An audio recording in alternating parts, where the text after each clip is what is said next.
has been threatened, weakened, diminished, and in some cases, denied in the last 10 years, especially in the last 5 years. Members of the media will recall that in 2019, we had warned of what is likely to happen between 2019 and 24 should the BJP come back to power. We were not soothsayers, but we were active workers on the ground who could sense what is happening in this country. I'm sorry to report that what we had predicted in 2019 has come to pass in 2024. We had said institutions will be diminished or captured. That has happened. We had said freedom will be restricted, and that has happened. We had said that the weaker sections of the people will be denied their rights and their privileges. That has happened. We had said that Parliament will be diminished. That has happened. We had said that we will inexorably move towards an autocracy. We are already described as an electoral autocracy by many, many thinkers of the world. That has happened. While we are unhappy that what we had predicted has happened, we have in this manifesto suggested bold measures to reverse the damage that has happened in the last 5 to 10 years. The overall theme of the Congress manifesto is 3 powerful words: work, wealth, and welfare.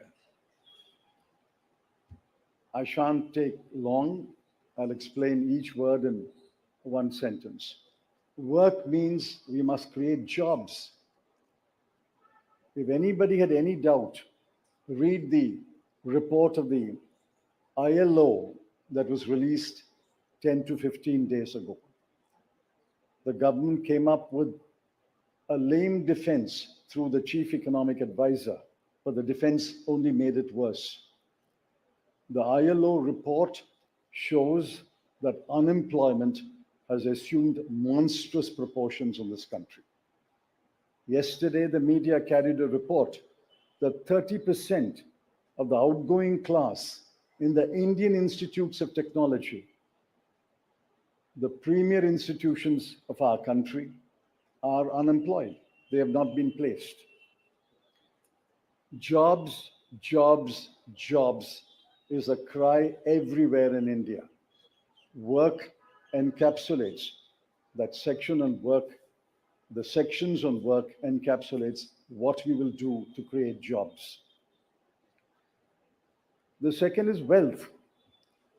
Wealth must be created before it is distributed.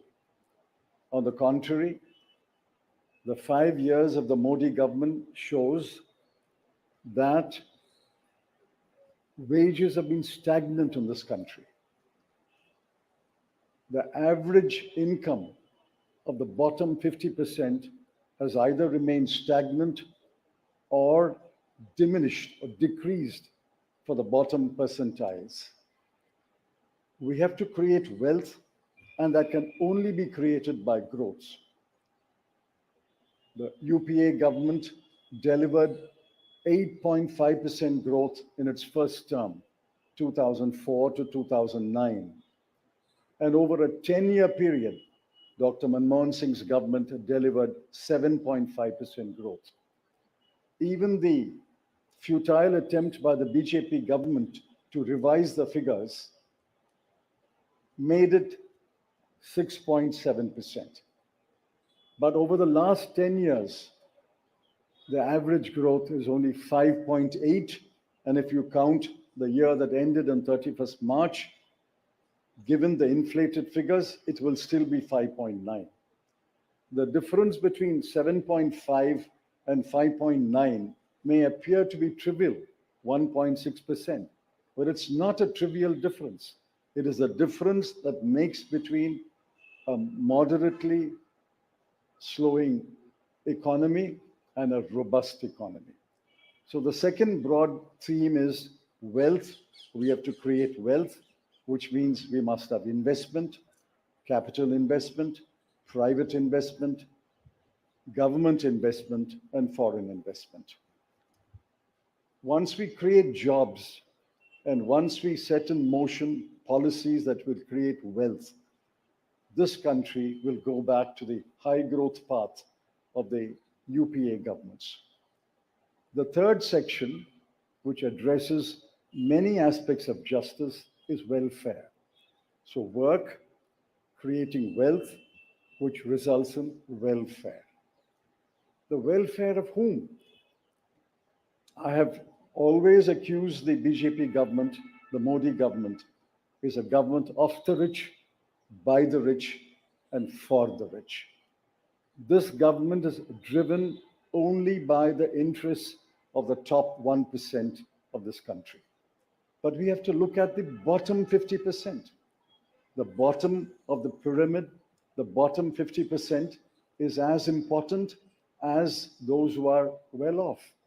And in the bottom 50%, as we go down the ladder, the bottom 20% are extremely poor.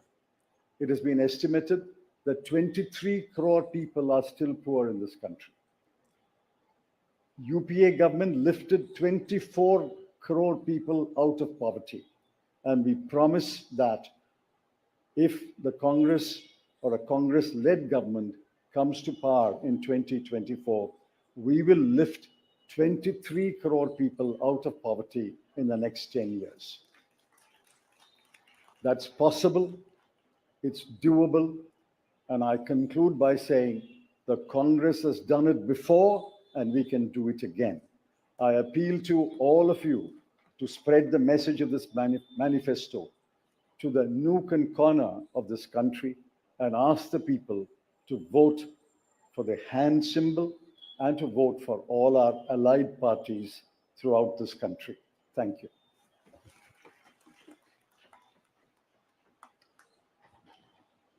धन्यवाद चिदम्बरम साहब। मैं माननीय राष्ट्रीय अध्यक्ष श्री मल्लिकार्जुन खड़गे साहब से आग्रह करूंगा कि वो दो शब्द कहें।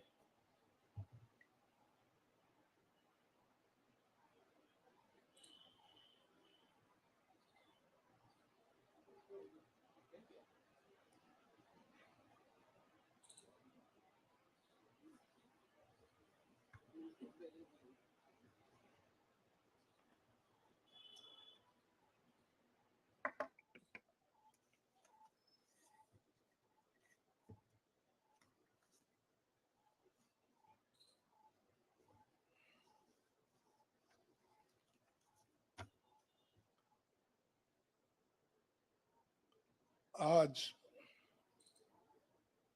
हमारे कांग्रेस चुनाव घोषणा पत्र जारी करने के मौके पर कांग्रेस पार्टी के भूतपूर्व अध्यक्ष और हमारे चाहते नेता श्रीमती सोनिया गांधी जी और भूतपूर्व अध्यक्ष श्री राहुल गांधी जी और यहाँ पर पधारे हुए हमारे कांग्रेस पार्टी के सभी नेतागण और खासकर इस जो घोषणा पत्र को तैयार किए श्री पीसी चिदम्बरम जी, केसी वेणुगोपाल जी और सारे वर्किंग कमेटी के मेंबर्स, मीडिया के मेरे दोस्तों, आज मुझे ये भी याद करना है कि बाबू जगजीवन राम का जन्मदिन भी है, और जो बाबू जगजीवन राम हमारे पार्टी में बहुत साल तक 1947 से लेकर 2000 1984 तक 1984 तक वो इस पार्टी में रह के काम किए। फिर जो कुछ उनका कंट्रीब्यूशन था, ये बड़ा कंट्रीब्यूशन मिनिस्ट्री में उन्होंने किया। ऐसे दिन आज हम ये घोषणा पत्र गरीबों के लिए हम अर्पित कर रहे हैं। आज भारतीय राष्ट्रीय कांग्रेस के 2024 के लोकसभा चुनाव का घोषणा पत्र जारी किया जा रहा है। इस मौके पर मैं आप सभी का स्वागत करते हुए 22 दिसंबर 2023 को जो चिदम्बरम जी की अध्यक्षता में 16 सदस्यीय कांग्रेस मैनिफेस्टो कमेटी बनी थी और 19 मार्च को CWC ने इसे मंजूरी दी थी। व्यापक जनभागीदारी और संपर्क के बाद हमारा घोषणा पत्र बना है। इसके लिए वेबसाइट आवाज भारत की बनी, जिस पर भी काफी सुझाव मिले। हमारा ये घोषणा पत्र देश के राजनीतिक इतिहास में न्याय के दस्तावेज के रूप में याद किया जाएगा। राहुल जी के नेतृत्व में चली भारत जोड़ो न्याय यात्रा में 5 पिलर्स पर ध्यान केंद्रित किया गया था। यात्रा के दौरान युवा न्याय, किसान न्याय, नारी न्याय, श्रमिक न्याय और हिस्सेदारी न्याय की घोषणा की गई थी। जहां कहीं भी हम गए, इन न्याय की बात हमने करी थी और इसकी गारंटी भी हमने दी है। इन 5 पिलर्स में से 25 गारंटी निकलते हैं। हर 25 गारंटी ने किसी ना किसी को लाभ मिलने का इसके अंतर्गत यहाँ पर हमारे मैनिफेस्टो में भी है और इसके लिए जो हम पहले से ही करते हुए आए हैं वो भी हमने इसका उल्लेख किया है। मैं कुछ बातें आपके सामने रखना चाहता हूं। खासकर युवा न्याय के तहत हर शिक्षित युवा की पहली नौकरी अप्रेंटिसशिप के साथ पक्की हो जाए, ऐसी एक गारंटी हम दे रहे हैं।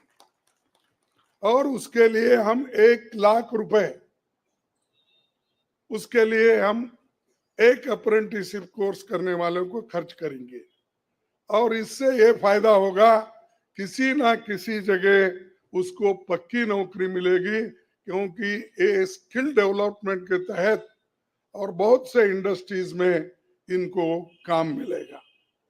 नारी न्याय के तहत गरीब परिवार की महिला को सालाना 1 लाख की मदद देंगे। कोई तालियां नहीं बजा रहे, क्या बात है?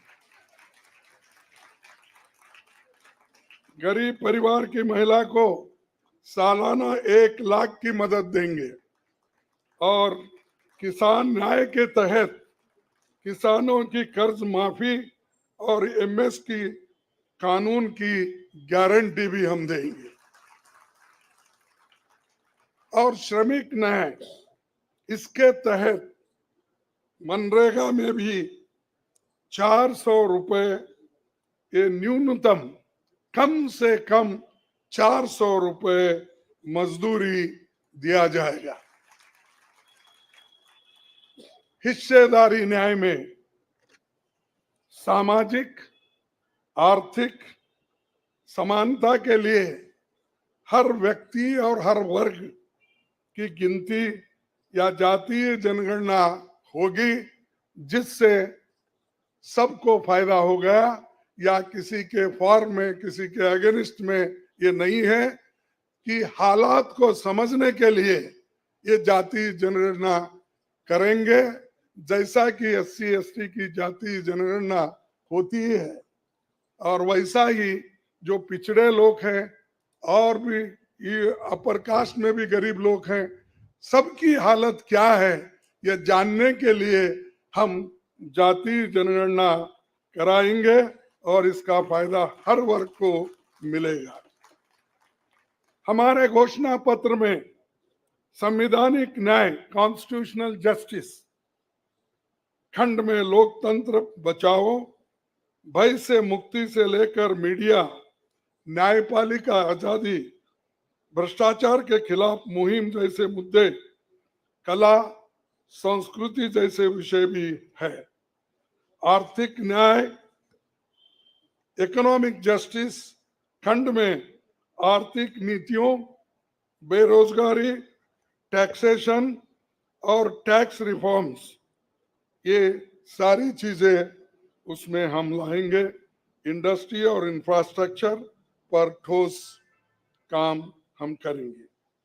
राज्य न्याय जस्टिस फॉर द स्टेट्स में संघीय विकास, पूर्वोत्तर भारत पर रोशनी हम डाले हैं, और जहां कहीं भी फेडरल स्ट्रक्चर को धोखा होगा, हम उस वक्त अपनी आवाज उनके साथ भी उठाएंगे, और जब हमारी गवर्नमेंट आएगी तो उनको बराबरी का हिस्सा देंगे, और ताकि वो पैसे के लिए तरस ना हो, चाहे वो ड्रॉट हो, फ्लड हो, डिसास्टर्स हो, इसके लिए नेचुरल डिसास्टर, इन सब के लिए फेडरल गवर्नमेंट को कानून के तहत जो मदद मिलना चाहिए वो हम जरूर उनको दिलाएंगे। उसी के साथ देश की प्रतीक्षा और आंतरिक सुरक्षा के महत्व को ध्यान में रखकर रक्षा न्याय की भी खंड है, जिसमें विदेश नीति भी है, और विदेश नीति हमारी अब तक सफल हुई है, और उसी नीति पे अगर ये लोग काम करते थे और ठीक ढंग से चलते थे, और बहुत से मुश्किल हमको आज जो आ रहे हैं वो कभी नहीं आते थे। तो इसीलिए हम अपना रक्षा न्याय का देश की रक्षा के लिए पूरा हम काम करेंगे। आखिरी एक महत्व का बिंदु पर्यावरण न्याय भी देंगे।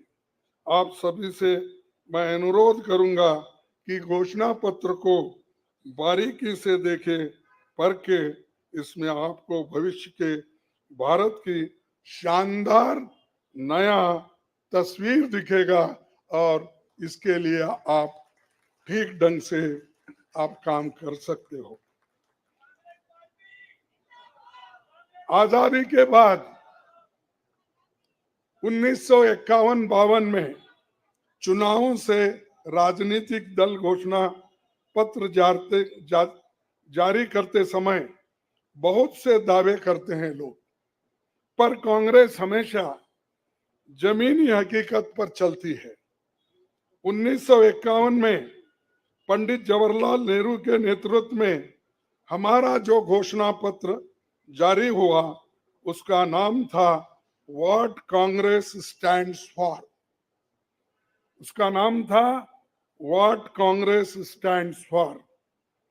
पहले घोषणा पत्र को लेकर ये टिप्पणी की गई थी, no exaggerated claims were made, no ambitious plans to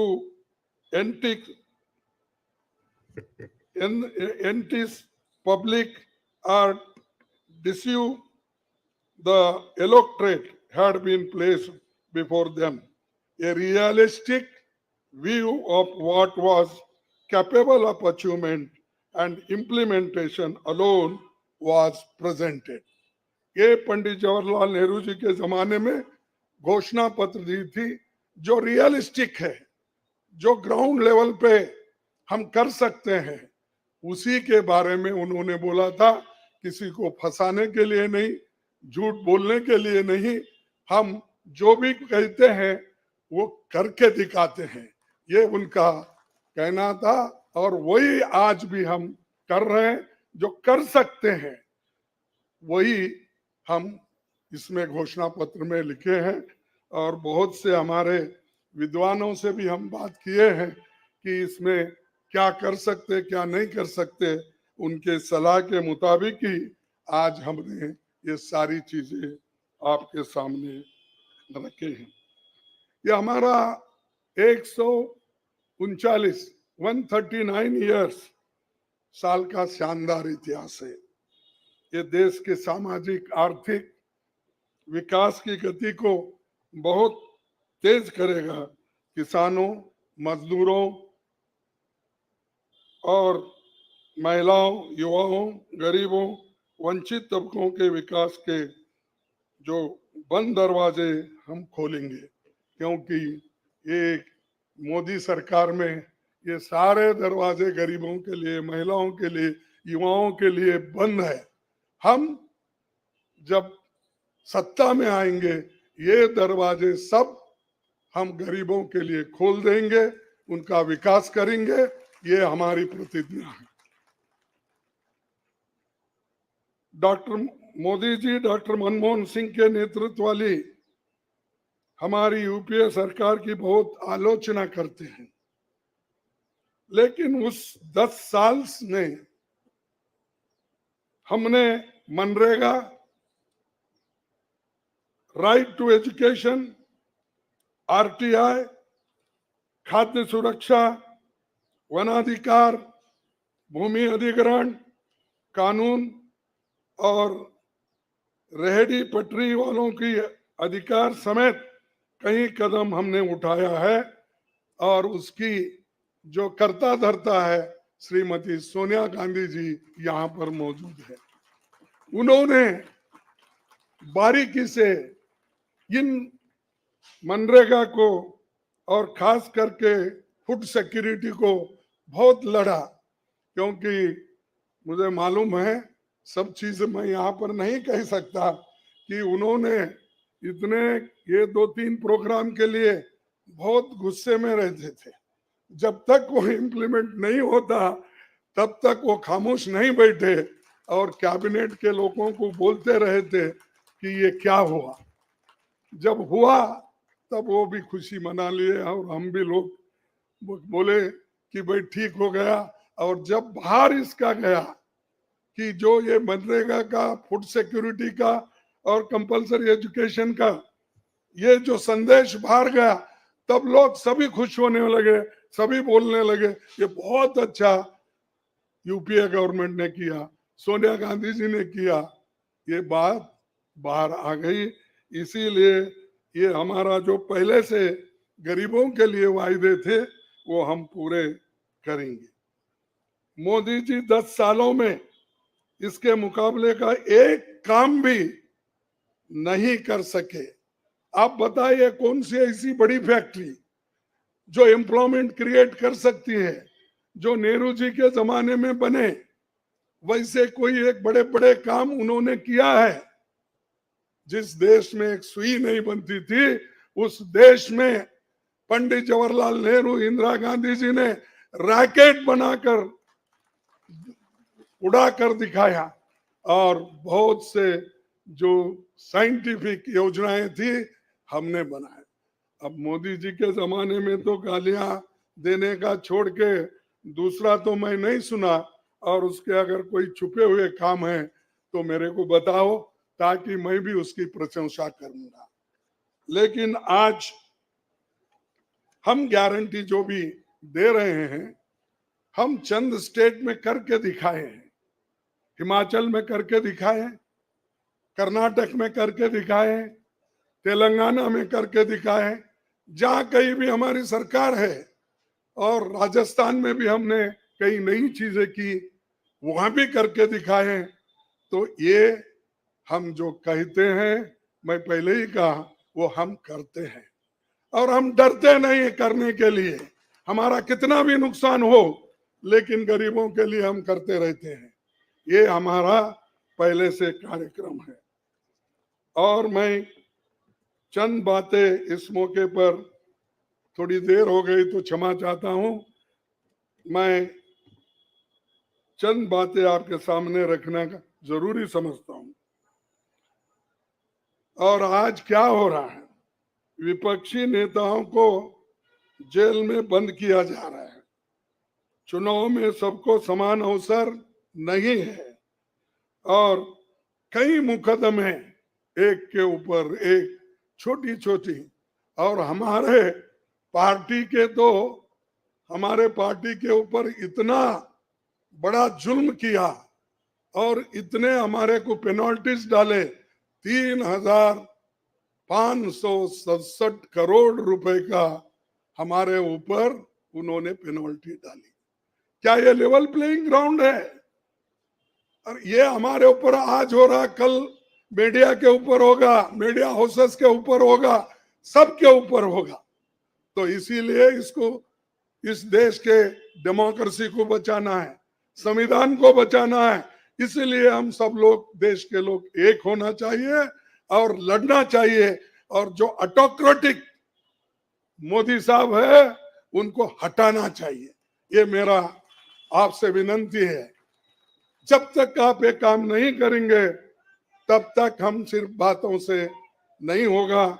आप लोग घर घर जाके, और हमारी गारंटी कार्ड जो है, इन गारंटी कार्डों को घर घर तक पहुंचाने का काम हमारे कार्यकर्ता करें। जब तक आप घर घर नहीं जाएंगे, वोटर से नहीं मिलेंगे, कुछ भी होने वाला नहीं है। सिर्फ स्लोगन से या मेरे भाषण से कुछ बदलाव होने वाला नहीं। बदलाव होगा तुम जनता से जब मिलेंगे, घर घर जाएंगे, महिलाओं से मिलेंगे, युवाओं से मिलेंगे, और जितने भी हमारे पेरेंट्स हैं, बड़े हैं, उनसे मिलके, किसानों से मिलके आप लोग काम करेंगे, तभी हम कुछ हासिल कर पाएंगे। तो इसीलिए मैं आपसे विनंती करूंगा, ये काम हमारा आप करेंगे और इस ऑटोक्रेटिक सरकार को हटाने के लिए आप काम करते रहेंगे। अब बीजेपी का तो ऐसा है, चंदा दो धंधा लो, चंदा दो धंधा लो, कॉन्ट्रैक्ट लो, पैसे दो। तो उन्होंने काम किया और वो कहते हैं कि भ्रष्टाचार मिटाऊंगा। अरे भाई, 25 लोग हमारे बड़े बड़े नेताओं को आपने लिया और 25 नेताओं में 2 को तो एक पूरा एक्सोनरेट किया और 23 लोगों को फिर उनको भी एक्सोनरेट किया। अरे शाह साहब के वॉशिंग मशीन में इतने लोग जो भी जा रहे हैं, क्लीन होके आ रहे हैं, और भ्रष्ट लोग तुम्हारे साथ है, बदनाम हमको कर रहे हैं। मेरे पास तो नहीं है ना, मेरे पास जब तक थे तो आपने बोला वो भ्रष्ट है, फिर आप वो क्लीन कैसा हो गए, प्रामाणिक कैसा हो गए, ठीक कैसा हो गए? तो ये खुद ही इधर डराते हैं, उधर सब चोरों को लेते हैं। तो ये मेरा कहना है। इसीलिए आप इस बात को सोचिए, और हम सालों से गरीबों की सेवा करते हुए आए हैं, आगे भी हम करते रहेंगे। और जितने भी उन्होंने काम किया, मैं यहाँ गिनता नहीं, क्योंकि रेलवे में क्या किया, इन्फ्लेशन का क्या किया, अनएम्प्लॉयमेंट का क्या किया, ये सारे अगर बोलते कहूँ तो आप भी थक जाएंगे। तो इसीलिए मैं ज्यादा नहीं बोलता। आप सबको मालूम है, और हमारे पूरे इलेक्शन मैनिफेस्टो में वो चीज वहां पर है। इसीलिए आप तमाम को मैं धन्यवाद अर्पित करता हूं कि आप ऐसे वक्त जो हमको साथ दे रहे हैं, जिस वक्त लोग डर डर के चंद लोग भाग जा रहे हैं। वो डरने वाले कौन है? जो आदमी कुछ चोरी करता है वही डरता है। जो आदमी ठीक है, अपने उसूलों पे खड़ा है, उसको कोई नहीं डराता। अगर डराएगा तो भी वो उसूलों पे ठहरे हुए लोग डरेंगे नहीं। तो इसीलिए हम लोग डरने वाले नहीं। हमारे नेता श्रीमती सोनिया गांधी जी, राहुल गांधी जी, डर उनमें नहीं है और डर का नाम भी नहीं है। और डर ये शब्द उनके पास नजदीक आता नहीं। वो डर सिर्फ मोदी को है, क्योंकि वो हमारे लोगों को ले लेके 400 पार बोलते फिर रहा है। अरे मणिपुर जैसे एरिया में नहीं जा सके, देश में विदेश में 14 फेरियां लगाए, देश में इलेक्शन का प्रचार सरकारी फंड से किया गया, सरकारी वैन से किया गया, लेकिन मणिपुर वो देखे नहीं। क्यों नहीं गए भाई? आपकी तो 56 इंच की छाती है, आपको डर कुछ भी नहीं है। हाँ, आप जा सकते हैं, लेकिन वहां हमारे नेता राहुल गांधी जी जा सकते हैं लोगों के साथ। आप क्यों नहीं जा सकते? क्योंकि आपको डर है, और डरने वाला आदमी देश की भलाई कभी नहीं करता। बाय चांस आया आया, अब आगे लोग उसको देखेंगे और आप भी मजबूती के साथ हमारे साथ खड़े होंगे। इतना ही कहते हुए मेरे 4 शब्द को समाप्त करता हूं। जय हिंद।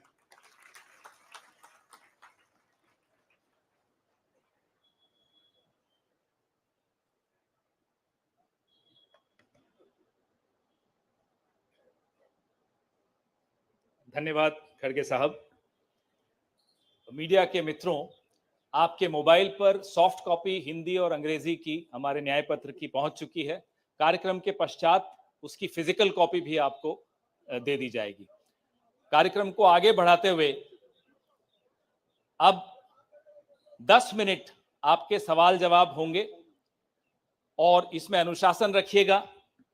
सबसे पहले एजेंसीज को मौका दिया जाएगा, तो एएनआई सबसे पहले अपना सवाल पूछे।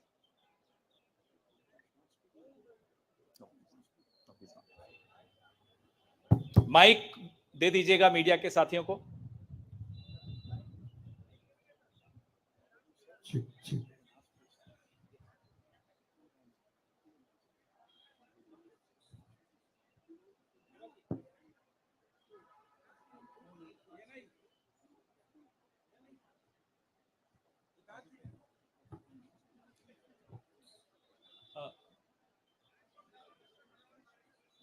सर मैं सिद्धार्थ हूं एएनआई से। सर मेरा सवाल यह है कि आप लोगों ने एक प्रॉमिस किया है अपने मैनिफेस्टो में कि जो लोग पार्टियां छोड़कर जाते हैं, चुने हुए लोग, उनके लिए आप अमेंडमेंट करेंगे, 10th शेड्यूल में डालेंगे ताकि उनकी मेंबरशिप अपने आप बर्खास्त हो जाए। क्या इस तरीके की परिस्थितियां जो आज बन रही है, खासकर आपकी पार्टी इसको देख रही है, इसको ध्यान में रखते हुए आप लोगों ने मैनिफेस्टो में इसको डाला है?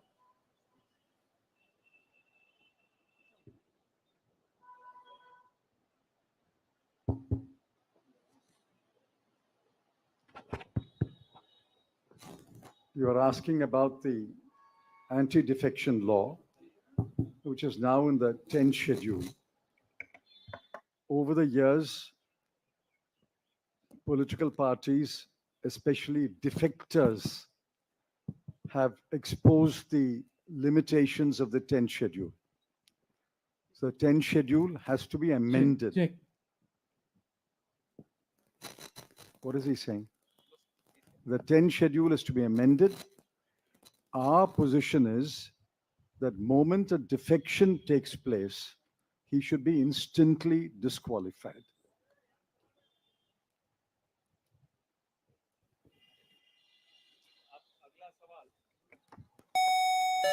अगला सवाल PTI.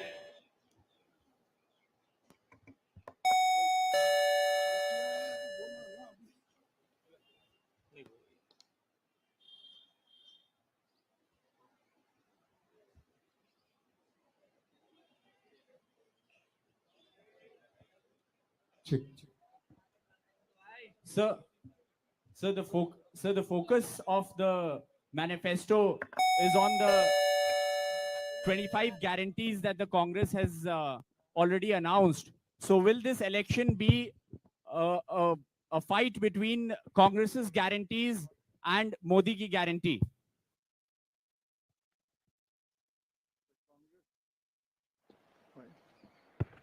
The Congress guarantees are concrete guarantees. We have spelt out in English and Hindi and in due course in different languages what each guarantee means, what each guarantee will deliver to the people. Mr. Modi's guarantees are only in order to ensure that he is guaranteed a third term job. Where is the guarantee? What happened to the guarantee of 2 crore jobs? What happened to the guarantee of 15 lakhs in the account of every Indian? What happened to the guarantee of doubling farmers' income? What happened to the guarantee of raising India's GDP to 5 trillion? I can offhand narrate at least 50 such promises of Mr. Modi. Mr. Modi's promises are empty promises. Our 25 guarantees are concrete guarantees.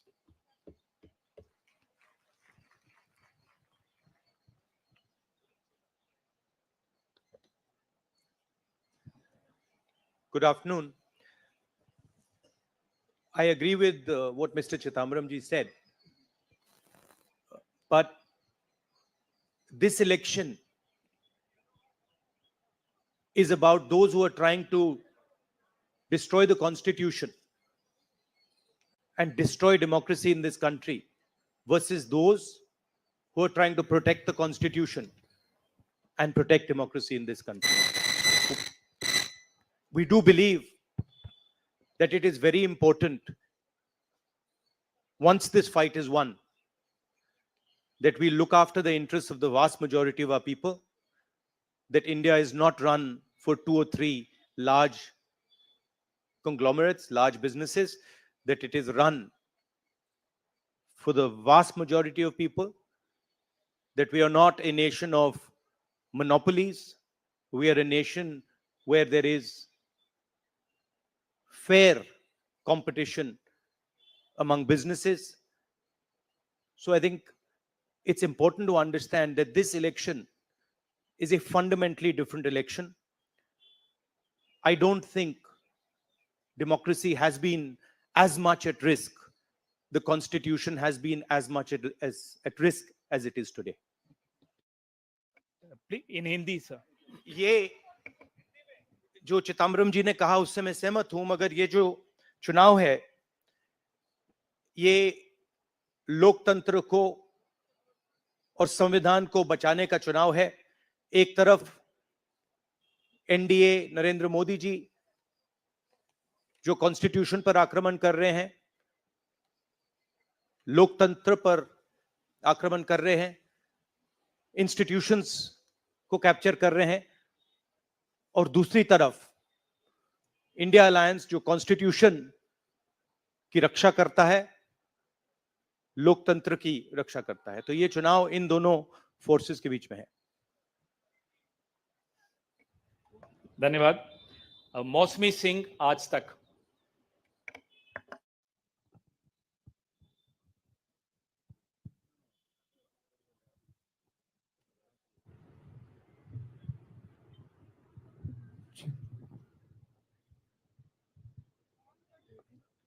Rahul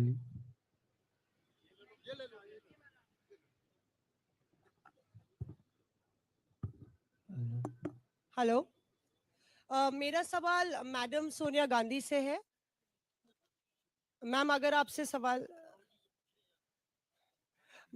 Rahul ji, आपने OPS को लेके लगातार जो है झंडा बुलंद किया है। तमाम सरकारें आपकी, उन्होंने ओपीएस का वादा किया था। चिदम्बरम साहब, you had promised OPS and in Himachal and Rajasthan you implemented OPS, but in the manifesto the OPS scheme is missing. So is there a reflects, is there a introspection that it's not viable economically? Is it that? It's not missing as such. It's very much on our minds. But please remember the developments that have taken place in the last 4 months. The government has appointed a committee headed by the Finance Secretary to review the NPS and the demand for OPS and to find a way in which the objectives of OPS can be financed by a funded pension scheme, which means the government has come around to the point of view that while the OPS delivered benefits to the pensioners, the NPS made it sustainable. Now a committee has been appointed under the Finance Secretary, and unless we receive the report of that committee and review it, it would be premature to take a stand on the OPS NPS controversy. It's very much on our minds, and we will come out with our position once the committee's report is received. Arun Kumar Singh. मेरा सवाल राहुल जी आपसे है। Rahul ji, hello. Rahul ji, सीधे सीधे इधर, front. सवाल आपसे यह है कि 2014 में जैसे ही मोदी सरकार आई थी, आपने एक बयान दिया था और आपने ये कहा था कि देखते जाइए धीरे धीरे कॉन्स्टिट्यूशनल इंस्टीट्यूशंस जितने भी हैं देश पे, उस पे आरएसएस और बीजेपी का कब्जा हो जाएगा। अब आप ये कह रहे हैं कि हो चुका है और आप कह रहे हैं कि हम कानून भी लाएंगे। क्या आपको ऐसा नहीं लगता राहुल जी कि ये जब आप करेंगे तब बीजेपी आपके ऊपर ये आरोप लगाएगी कि चूंकि केसेस जो है या पूछताछ विपक्ष के नेताओं से ज्यादा हुई, इसलिए ये प्रतिक्रिया में लाया गया रिएक्शनरी लॉज अमेंडमेंट होंगे?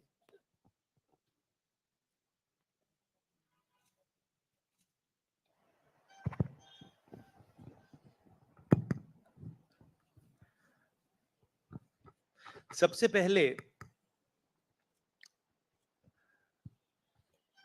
ये समझना होगा कि हिंदुस्तान के राजनीतिक स्ट्रक्चर में हो क्या रहा है। आरएसएस ने और बीजेपी ने और खासतौर से नरेंद्र मोदी जी ने जो स्ट्रेटेजी बनाई है, उसका फाउंडेशन क्या है, उसकी नींव क्या है, सबसे पहले यह समझना है। नरेंद्र मोदी जी ने जैसे अदानी जी की मोनोपोली है पोर्ट्स पर, इंफ्रास्ट्रक्चर पर, डिफेंस में, वैसे नरेंद्र मोदी जी ने पॉलिटिकल फाइनेंस की मोनोपोली बनाई है। कैसे बनाई है? ED, CBI, income tax department का प्रयोग करके। अगर आप बॉन्ड स्कीम्स को देखें तो उसमें साफ दिख जाता है कि नरेंद्र मोदी जी ने, बीजेपी ने एक प्रकार से पॉलिटिकल फंडिंग एक्सटॉर्शन से, धमकी से, प्रेशर से बनाई है। खड़गे जी ने कहा जो भी भ्रष्ट हैं वो सब बीजेपी में जा रहे हैं।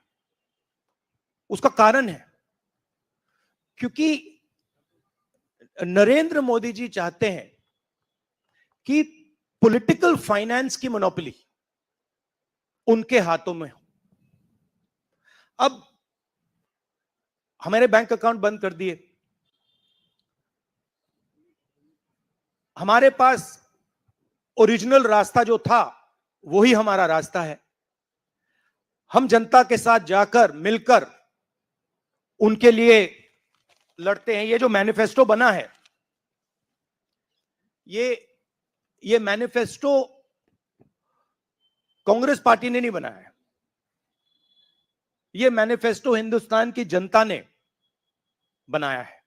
हमने सिर्फ इसको लिखा है, ठीक है। और हमने सिर्फ इसको लिखा है, जो किसानों ने हमें बताया, खारगे जी को बताया, मुझे बताया, बाकी नेताओं को बताया, वो हमने लिखा है। चाहे वो रोजगार की बात हो, चाहे वो कॉन्ट्रैक्ट लेबर की बात हो, हजारों लोगों से बात करके हमने ये हिंदुस्तान की आवाज है, ये लिखी है। मगर जो राजनीति में आज हो रहा है वो क्लियर है कि सब पार्टीज को नरेंद्र मोदी, ईडी, सीबीआई, इन इंस्टीट्यूशंस को कैप्चर करके फाइनेंशियली मोनोपोली बना रहे हैं अपनी। और चुनाव के बाद रियलिटी है कि ये जो फाइनेंशियल मोनोपोली बड़ी इंटरेस्टिंग चीज है, क्योंकि सारा इंफॉर्मेशन, सारा का सारा इंफॉर्मेशन, किससे एक्सटॉर्शन किया है, किसको कॉन्ट्रैक्ट दिया है, कॉन्ट्रैक्ट देने के बाद उसने कितना पैसा दिया है, वो पूरी ब्लूप्रिंट, पूरी की पूरी ब्लूप्रिंट इलेक्टोरल बॉन्ड्स में लिखी हुई है। तो नरेंद्र मोदी जी ने आज नहीं तो कल ऑपोजिशन को पूरी chargesheet, proof sheet electoral bonds के थ्रू पकड़ा दी है। तो इसीलिए थोड़ा टेरर हो रहा है उनको, इसीलिए नंबर निकला है 400 पार। इसलिए ये महाराष्ट्र में हमारे नेता ले जा रहे हैं, हरियाणा में सब जगह हमारे नेता ले जा रहे हैं, क्योंकि इनको लग रहा है कि भैया अगर 400 पार नहीं 180 हो गई, 160 हो गई, 140 हो गई तो नैया पार हो जाएगी। Thank you. आशीष सिंह।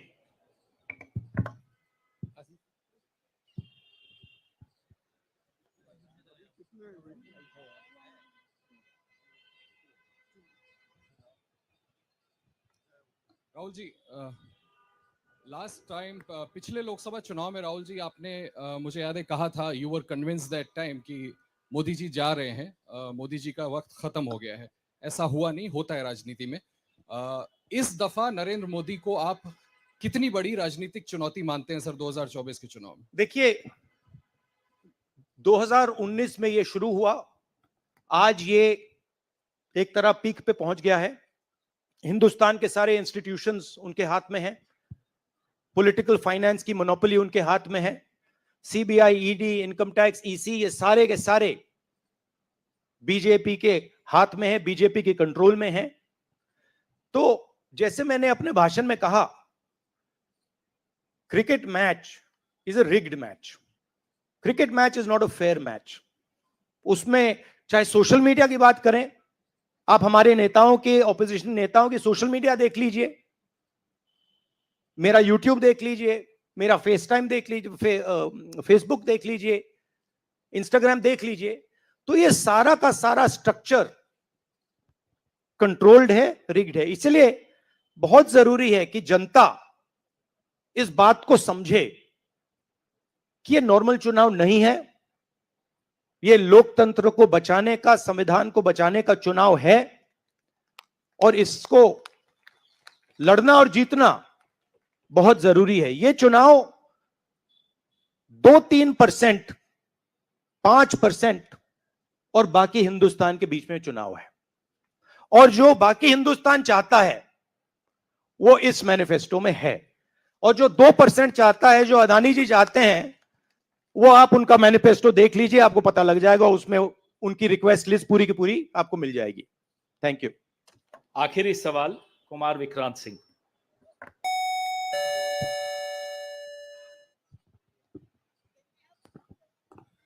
राहुल जी, 2009 में आपको भी याद होगा, उस वक्त मैनिफेस्टो में 2 तस्वीरें थी, मनमोहन सिंह जी की और सोनिया गांधी जी की।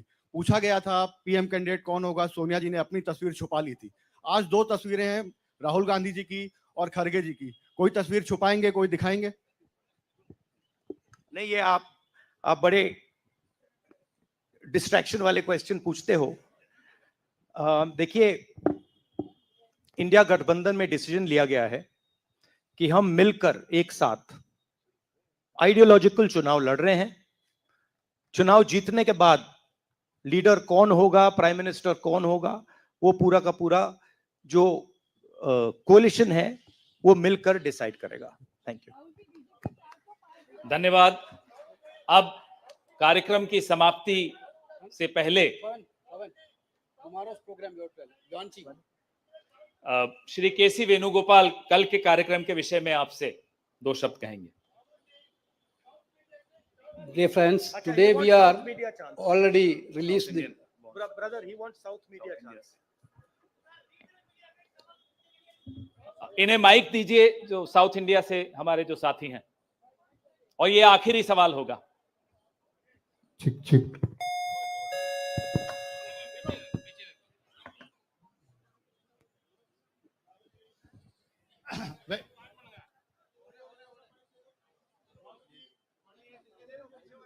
Vanakkam. South India's mic is not on, brother. But you have a very strong voice. You can speak without the mic.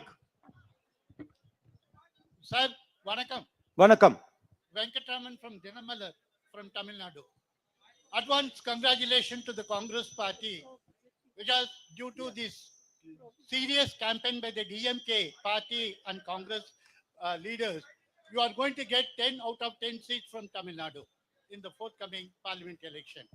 Do you think the same trend will you expect from the across the country? Well, you know, I'm not a soothsayer. Unlike many political commentators, I can't predict the future. But what I'm confident of is that this is a much closer election than is being propagated by the media. It is a close election, and we are going to fight an excellent election, and we are going to win the election. Thank you. Please do remember one thing. Please do remember that there was a similar feeling being generated by the press when Mr. Vajpayee was Prime Minister. There was the India Shining campaign. So we have a similar idea being propagated. India Shining with 2-3 new dimensions. International dimension, all sorts of new dimensions. Full support by the monopolists in the country. But do remember what happened to the India Shining campaign, and do remember who won that campaign. Thank you.